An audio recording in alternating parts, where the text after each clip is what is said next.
Coach Corey Wayne, and this is my video coaching newsletter. And the topic of this newsletter is going to be losing control and becoming jealous. I've got an email here from a guy who's having some girlfriend troubles. And he says, "Hi man, I love your videos and I have a question. I have been with my girlfriend for almost a year now and living with her for a few months. She's 27, very pretty, model type, very hot and sexy, and I'm 38. I recently discovered that she was replying to some guy she dated a few years back, and in the text he was telling her that he missed her. He even told her that he loves her, and she replied with a "me too." He asked her, "Why did you delete me? I don't understand," to which she responded that it was because she was feeling very sad and that she didn't want to speak with him anymore. He responded with a "wow." I almost broke up with her over this, and she acknowledged that it was very disrespectful and that she was just having this conversation with this guy just that one time, and that the last time he called, she told him that she was already living with someone. I told her that she needed to stop communicating with this guy for good, and that if she did it again, we would just break up. Well, I would say good for you for having the balls to stand up for what you want. But it's also a good sign that your girlfriend acknowledged that, yeah, I was pretty fucking rude and I shouldn't have said that, shouldn't have been in contact with this particular guy. But the one thing I will say about that is that my relationships with my former girlfriends, like over the past 10 years, have ended on good terms. Even though we're not together anymore, we still, when we see each other or we talk to each other or I see members of their family, we still tell each other I love you. And it's just because we have a great friendship. Not that we talk all of the time, but there's still a deep love and respect for one another. And I still love all of my former girlfriends, and I have no problem telling them this. It doesn't mean I'm in love and I want to get back together with them. It just means that there's a level of respect and appreciation, a deep level of friendship. I mean, we shared so many great, wonderful things. It's just that I've learned how to have healthy relationships, and when you break up with somebody, it doesn't mean... It just sometimes your values are different, your goals or your outcomes in life are different. And it doesn't mean you have to hate each other when you break up.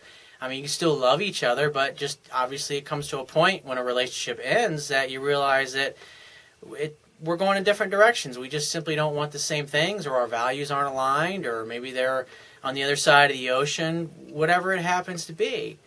So I don't think it's the end of the world, but the fact that this guy texted her and reached out to her after not hearing from him for several years. Obviously, for whatever it is, he's at a point in his life where he's single recently, and he's on the rebound. So what most people usually do is they end up calling old girlfriends or people that they used to date. I mean, a lot of celebrities do that. I mean, the model Cindy Crawford, after she broke up with Richard Gere, she called her ex-boyfriend, who was the guy that she dated before she hooked up with Richard Gere, which I think had been, I don't know how many years since they hadn't talked, but they rekindled their friendship. There was still obviously a deep appreciation and respect for one another, and she ultimately ended up getting married to this particular guy, and this is the guy that she's with today. I think they've been together 10, 12 years, whatever it happens to be, and they've had kids together, and so they seems like they have a really great relationship together. But I mean, those things happen, and just sometimes people grow, and maybe they were really immature when they were younger, and so it just, life happens to bring them by, and so, I mean, people do it. I mean, it happens. But obviously, it's a good sign that she communicated to you that, yeah, it was really disrespectful, but you also said, I don't want you to be talking and texting this ex-boyfriend of yours when it's obvious that he's trying to hook up with her again or get back together with her in some way, because that's obviously inappropriate, because that communicates that he doesn't respect the fact that she's in a relationship with you. And when a woman's in a relationship, it's like my former girlfriends, it's like I don't talk to them, I don't reach out to them. I mean, I respect the fact that some of them are married, some are in relationships. If they want to reach out and just see how I'm doing, what I'm up to, it's like I have no problem talking to them or emailing or chatting on Skype or whatever it happens to be. Sometimes I give them advice about their relationships just because it's what I do for a living now, and I love them and I want them to be happy, and I'll help them in any way that I can. But in this particular case, this guy, he doesn't give a shit. He's trying to break you up. He's trying to interfere. And so, yeah, the right thing is to say, tell this dude to move on down the fucking road. And And so he says, this is the first real relationship I've had since my divorce a few years back. And my girlfriend seems very intelligent, friendly, and most of my family loves her. I can admit that I was very needy at first, and I'm going through changing jobs, and the fear of losing this person was just too much at first. Well, that's your bullshit issue that you need to deal with, and you got to be careful, because neediness is driven by fear of loss, fear that you'll lose her to somebody else. And if you come from a place of fear, you're going to do and say things that are going to make you look weak, and it's going to cause your girlfriend to doubt your masculine core, shut down to you emotionally, and start to pull away and test you even more because she's sensing weakness in you. He says, I'm learning to relax more and not being so dependent and jealous. I even quit drinking very recently because I felt I was just losing control and becoming very jealous, and we would get into fights over stupid things. What do you think I should do? Well, I think it's great that you quit drinking and you recognize that obviously it was interfering in your ability to be with your girlfriend and naturally and have a healthy relationship. And so what I think you should do with the situation is obviously just monitor it, and you got to be your best option. You want to continue to romance your girl and date her and communicate with her, get her to talk, and because if she feels comfortable with you, if she feels like you're not going to totally fly off the handle, she'll communicate to you and let you know that other guys are hitting on her or interested in her, just because that's her way of saying, hey, the other guys are hitting on me, but I just want you to know that I'm all yours and I would never do anything with you. And that's why she tells you about those things. Now, you would want to be worried if she had been telling you those things and then she stops. Then you might wonder it's either because she shut down to you emotionally, or maybe she's lining up some backup because she doesn't think things are going to work out.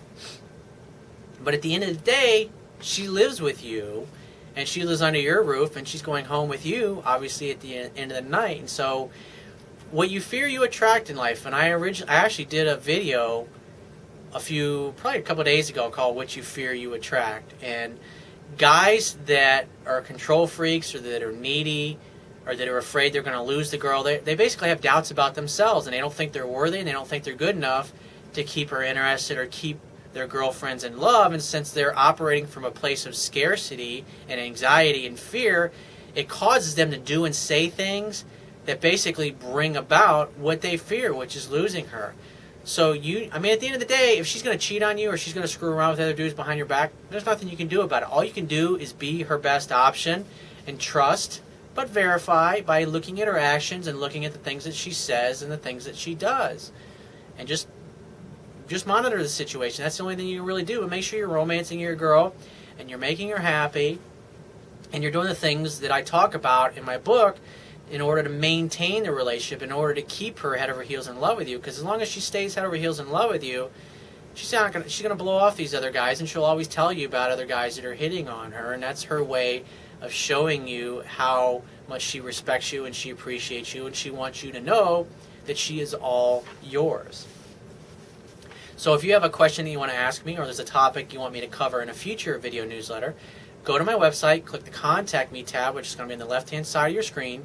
Send me 1 to 2 paragraphs max detailing your questions, your situation, your challenges, and you just got to give me several days to get back to you with a response, because I get a lot of email from the internet, and I also get a lot of it from my paying phone coaching customers. But be patient, and I will get back to you. And if you want to talk to me right away, the quickest way to get my help is to book a paid phone coaching session. And you can do that by going to my website, click the Products tab, which is going to be at the top of your screen, and just follow the instructions. If you want to get a digital version of my Kindle ebook, go to my website, and underneath the email sign-up box, there'll be a link that will take you to the Amazon Kindle download page for my book. And you don't have to have a Kindle device to read my ebook. All you have to do is, once you get to the download page, on the right-hand side, there's a button. And when you click that button, it'll open up a window where you can download a free e-reader app for your Android smartphone, your Android tablet, your iPhone, your iPad, your Mac, or your PC.